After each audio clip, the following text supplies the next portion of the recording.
I grew up with MacKay, or to be precise, Taipei's Majie Hospital, MacKay Memorial Hospital, widely believed across Taiwan to have been named after the Canadian missionary who had his name sinologized as Majie.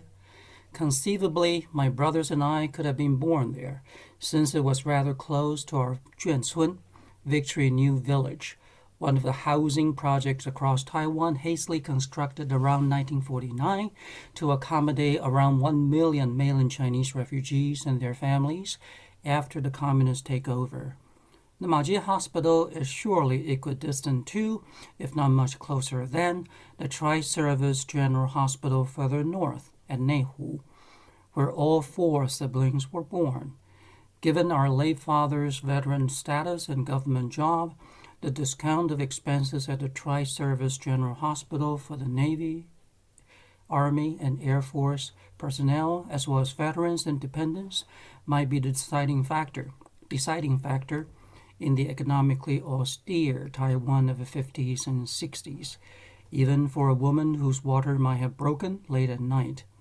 I could not vouch for this, as I was the runt of a family, neither having witnessed nor remember the details of any of my brother's birth, least of which my own. I had a brush with MacKay in college, having spent 4 years at Tencom University in Danshui. I visited once or twice Hongmao-chen, Red-Haired Fortress, the heritage site of the erstwhile Spanish, Dutch, British stronghold up in the hills at the mouth of the Danshui River, so named after the stereotype that all foreigners were deemed red-headed. In the vicinity of the fortress, MacKay established his missionary headquarters at Oxford College, where Taiwanese converts study to become native preachers. MacKay is buried there. I vaguely recall a fenced-in graveyard with inscriptions of foreign names, Majie surely among them. Oxford College became Aletheia University. Forgive an old man's rambling about the past, seemingly irrelevant to the subject at hand, but that is the point. Or the irony implicit in MacKay's only extant book, his memoir, From Far Formosa, where the operative word is far, denoting space or distance, geographically, temporally, and affectively. This old man writing in Michigan is far from Formosa, but the eye, or the mind's eyes, cling to the isle obsessively. That old man MacKay wrote From Far Formosa during his second furlough of 1895, 6 years before his death, right here in Canada, and published it for Canadians and Anglophone readers. A Freudian slip of tongue would render From Far Formosa in an alternative title, Far From Formosa, which is much smoother, less of a tongue twister. Such Freudian subconscious shift conjures up the postcolonial duality of a missionary of the master, a master of missions. What hails from afar spatially may be in MacKay's opening remarks to his memoir, dear to the heart. On the other hand, what lies nearby slips from consciousness altogether because the heart's desire is projected elsewhere. We are wont to see visions of our own making and not that which is within reach. We imagine a bridge to the remote beyond while walling ourselves from the immediate reality. Accordingly, concern over cost rather than distance prevail over my father's decision on deliveries of the Ma children. The concepts of far and close hinge not so much on actual space that can be measured physically as on psychological and emotional entanglements to be uncoiled discursively. Such a pioneering missionary, bringing not only the word of God but also medicine, science, and progress to Taiwan, used to be, to me, but a name. The 2 old men, surnamed Ma, one dead, the other dying, as we all are, even as we speak of Far Formosa, well, far from Formosa. MacKay embodies that paradox. He is an extraordinary missionary, as you can see on the slide, as the essay's epigraph testifies. The first Canadian Presbyterian missionary to northern Formosa, the first to establish a Christian school for the training of native preachers, the first to convert a native, Ahua, or Afar, probably, in northern Formosa, the first to accommodate and educate native women and girls, and the first to found a medical facility there, which continues to bear his family name to this day. Ahua begs the question of what comes before or lies behind any Genesis. By calling him the first convert, MacKay circuitously points to himself as the preacher with the first local conquest, making Ahua the first of many colonial captives. By the same token, MacKay attributes his staking the claim to northern Formosa not to his own proprietary drivenness, but to his fellow traveler, Reverend Ricci. MacKay, this is your parish, in Chapter 4, First Views of Formosa. Technically, this is MacKay's second view, since the virgin glance has been sacrificed to Dakao, beating dog, in Taiwanese and today's Kaohsiung, near the island's southern tip. God, spelled backwards, become dog, a white god amongst colonized underdogs. The existence of any master requires being shadowed by an army of servants. Serving the master, this valiant vanguard is himself a master of missions. The epigraph bears the personal pride that is barely contained under the facade of Christian humility. Many of the church's first, including the one over Ahua, sounds like a roundabout way to call attention to his myriad daredevil accomplishments. The pun of daredevil is not gratuitous, given the heathen land MacKay ventures into on his own initiative, after refusing to join the largely established foreign mission in Swatow, China, nor the one near Dakao. These first may be last when the master comes as a hypothetical that validates the status of the alpha, albeit with a nod to the omega. Since the Messiah is yet to come, those groundbreaking feats contribute to the glory and the power of a martyr in service of the Lord.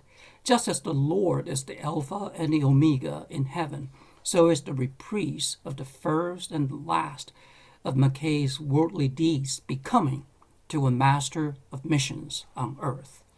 Even the coincidence of timing over arriving and sermonizing in Dakao is calibrated to highlight the symbiosis of first and last. And I quote, "It was the last day of the year 1871, and that was my first sermon in Formosa." MacKay's memoir is fraught with such tensions over far and near, self-sacrifice and self-glorification, elaborate pretensions and thinly veiled hubris. Christian syncretism, Chinese syncretism, and Christian monotheism. A master of his missionary domain, MacKay repeatedly segues to the role of a humble servant, an erudite scientist who devotes each chapter to the study of the island's flora and fauna and people. MacKay invariably performs leaps of faith to the Creator in each closing, flipping facts into religious fervor. A connoisseur of Taiwanese material artifacts, MacKay amasses a collection worthy of any good Orientalist of his time. An outsider dubbed the black-bearded barbarian, MacKay brings curative for the body and the soul of Taiwanese and Austronesian barbarians. A missionary of the book, MacKay is also a colonialist, remaking Formosa in his image, both capital and the lowercase. A frontispiece of a family portrait of his Aboriginal wife and mixed-race children is followed by photographs of savages and headhunters. Such irony adulterates MacKay's two shining examples of missionary success, Afar and Tha So. The living proof of Christian indigenization, Afar triples as a Confucian literatus, a Christian convert, and a domestic servant. Quote, set to work and made the room clean and neat, took full advantage of all housekeeping affairs. End quote. The master-servant pilgrimage to the Guanyin mountain across the Danshui River offers a rare chance for Ahua's subaltern voice, cast in a Christian prayer, whereby, and I quote, the Great Spirit touched Ahua's soul. Yet this epiphany strikes on the crest of a mountain named after its likeness to a supine Buddhist goddess of mercy, Guanyin's facial profile and bosom. The Christian father arises, figuratively, from the breast of the Buddhist mother. Ahua's parroting of Christian doctrines fails to constitute what Edward Said calls a contrapuntal discourse against the metropolitan history. On her deathbed, MacKay's first female convert, widow Tha So, envisions the Lord in traditional Chinese funeral tropes, and I quote here, the golden gate is open. The large white sedan chair is coming for me. Do not keep me. Do not call me back. I am going home. White is the color of the dead, which is to be carried in a coffin rather than a sedan chair. The first female convert's last words dress a Chinese funeral in Christian salvation, or a Chinese wedding for a Christian bride in a sedan chair. To call back the spirit of the deceased is the Chinese custom of, paradoxically, sending off the dead to the beyond. Rather than adhering to strict Christian theology to the exclusion of Chinese rituals, Tha So's final wishes shed light on the inextricability of the two cultural strains.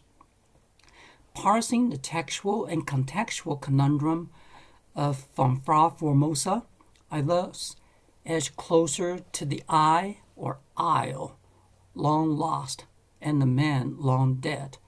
To read MacKay writing on my home island, decades before my sojourn there, is an uncanny, disorienting experience, not only by the passage of time, but also by the antiquated romanization of places and people, some straight out of the colonialist mindset, making the place and people well-nigh unrecognizable. As L.P. Hartley equips in The Go-Between, the past is a foreign country, one that is further estranged by a foreigner's perspective in a romanization system no longer extant. Granted, part of my bewilderment stems from an infelicity with the Taiwanese dialect that a Presbyterian missionary was rendering. Having grown up in a Juancun, one of the villages housing post-1949 mainland military and government personnel and their dependents in such a way as to segregate them from the Taiwanese population, I have never been able to speak fluent Taiwanese, much to my shame. Collectively, these Juancun villages resemble an archipelago of islands strewn across the Sea of Taiwan. And I'm going to skip the entire part on linguistics. MacKay's deployment of the colonialist and Christian taxonomy materializes graphically. The 17 illustrations of MacKay's adventure amid Taiwan's population in From Far Formosa routinely arrays the subject standing, sitting, or squatting, all the while facing the camera. The first illustration, which is the frontispiece, arranges the three MacKay children in the middle, flanked by the couple sitting on either side. The son wears a Scottish kilt. the women in Victorian dresses with pleated collars and sleeves, physical signs of MacKay's triumphant mission. The only illustration where characters are not facing the camera is Dr. MacKay and Students on a March. You have seen that in the picture, in the movie that was shown. In a colonialist topee and walking stick, as he invariably displays on the road, MacKay leads his students in a single file towards stage left, as it were. Whereas MacKay forever stands or sits, the illustrations where characters squat relate predictably to Aborigines, suggesting their closer ties to primate postures, seen in this one. Aborigines eating rice, 5 squatters eating, needless to say, with their bare hands.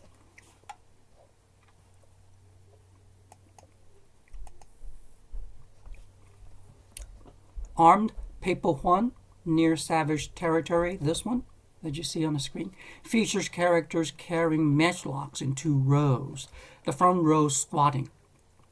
This appears to be a photograph transitioning from cooked, disarmed barbarians already eaten by civilization to their raw, savage peers still eating civilization. The raw and the cooked, Levi-Strauss. Armed Pepohuans, savage, half of weapons, naked torsos, and crouching juxtapose their civilized half with neutral countenance and orderly tableau too deep.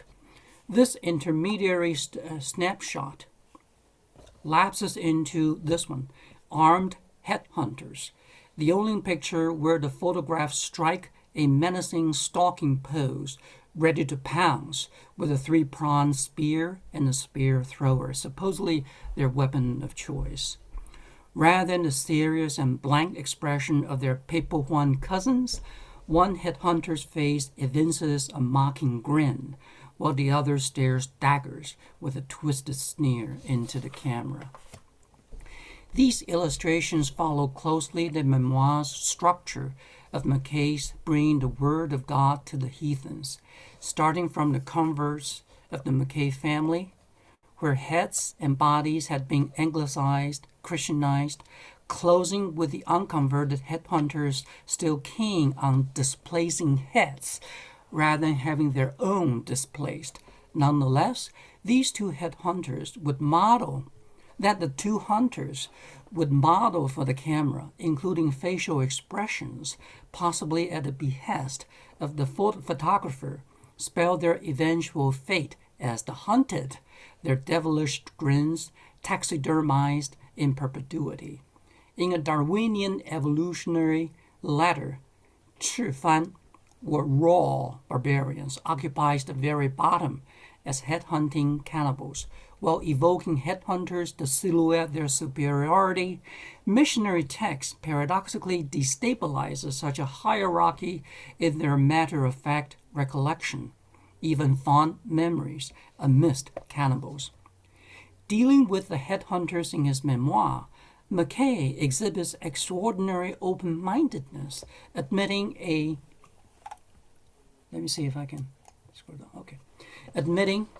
a fascination when the savage's will is the wind's will, finding intercourse with them interesting and instructive. Such allowances to savages in general and headhunters in particular is not shared by MacKay's deputy and successor William Gout, nor is it shared by MacKay's nor is it shared by Mary Astor Miller McGregor's The Black-Bearded Barbarian, which mixes the life and the fiction on a Canadian missionary, published under the pen name Marion Keith. You can see a screenshot of that, by Missionary Education Movement of the United States and Canada. MacKay tends to record encounters with Aborigines in a matter-of-fact fashion, whereas McGregor lifts, quiet as a church mouse, whole passages from the memoir like a plagiarist, slanting it with religiosity and downright bigotry. Even in MacKay's outrage over a headhunting chief's scheme to have the white man lure the Chinese prey into the open, the missionary inadvertently reveals how honorable the chief is in sharing his scheme, contrary to MacKay's claim of deception. The chief plans to deceive his Chinese enemies, but not his white allies. As MacKay meticulously describes the savage's dress, he demonstrates a receptive mind in finding it, and I have there on the screen, not altogether unpicturesque. The double negative overlays an appreciating eye with nominal grammatical disapproval. MacKay proceeds to enumerate the dress and accessory from head to toe, concluding with bamboo earrings, which, quote, to a foreigner look neither comfortable nor pretty, but custom has laid its hand heavy on these dusky children of the forest, as on the aristocracy of European or American society. The first half uses a double negative again, as though to temper condemnation, as though multiplying two negative values would return to the positive. The negative assessment is further balanced out by the latter half after the semicolon on similar customs from the civilized world. A semicolon acts syntactically and strategically like the fulcrum of scales, holding in equilibrium the savage's bamboo earrings and the aristocracy's jewelry. MacGregor, in his retelling, prefaces the encounter in a most judgmental way, and I quote, "Wild, uncouth, their face was hideously tattooed.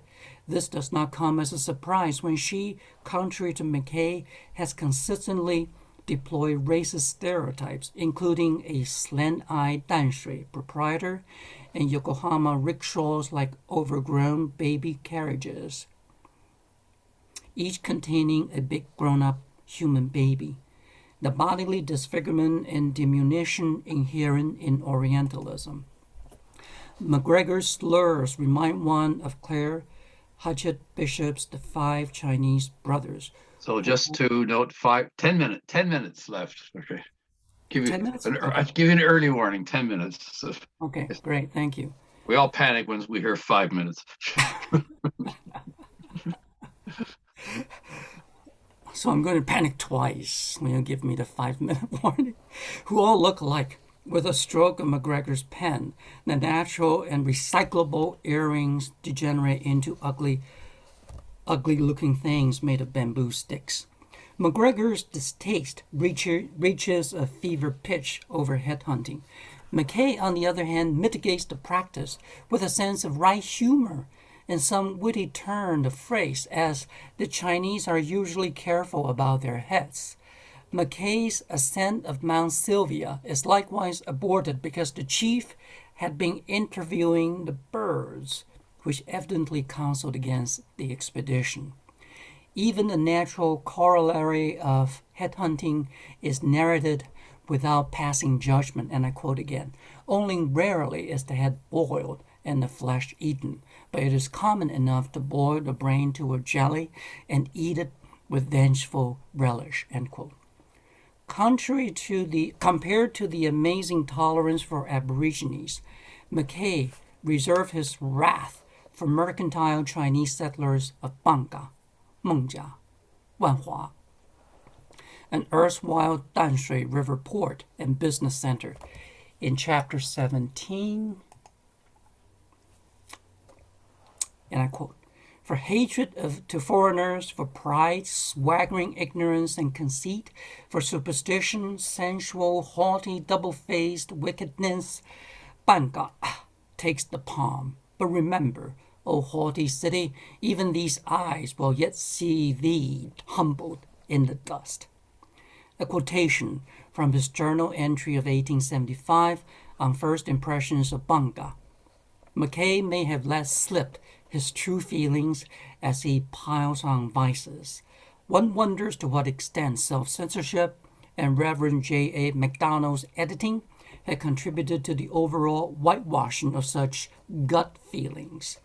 Denunciation of Bangga notwithstanding, neither MacKay nor his editor MacDonald seems cognizant of the kinship between capitalist missions and Christian ones.